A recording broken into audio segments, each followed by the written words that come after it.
Depuis plus d'un mois, Elliot Saintenac est inquiet. À la veille de la dernière phase d'admission post-bac, il ne sait toujours pas où il fera sa rentrée universitaire. Par exemple, là, pour UT de Rodez, je suis complètement refusé.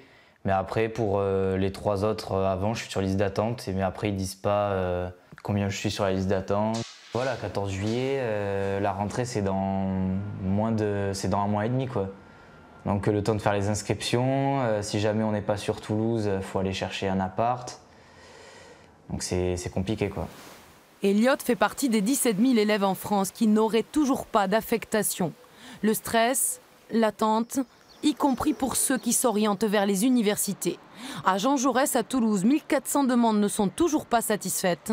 Depuis 3 ans, l'Union des étudiants de Toulouse mène une campagne appelée « Inscription des étudiants sans fac », mais cette année, le phénomène est inquiétant. L'ampleur est beaucoup plus importante. Ça veut dire que les solutions qui sont trouvées, elles ne peuvent pas être uniquement mettre la pression sur les présidences d'université, mais elles doivent être de mettre la pression sur le ministère qui, en réalité, devrait garantir les moyens à l'échelle nationale pour tous les établissements à accueillir l'ensemble des personnes qui demandent à y étudier. Le système d'admission post-bac créé à Toulouse en 2009 s'essouffle depuis 3 ans. Cette année, le nombre d'élèves qui pourraient être affectés nulle part risque d'être très élevé. Des fédérations de parents d'élèves tirent la sonnette d'alarme.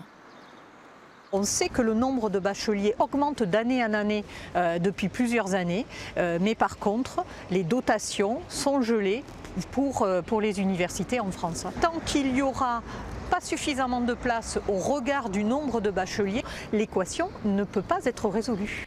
Demain, dernière phase d'admission post-bac, admis ou pas, tous les bacheliers devraient être enfin fixés pour la rentrée.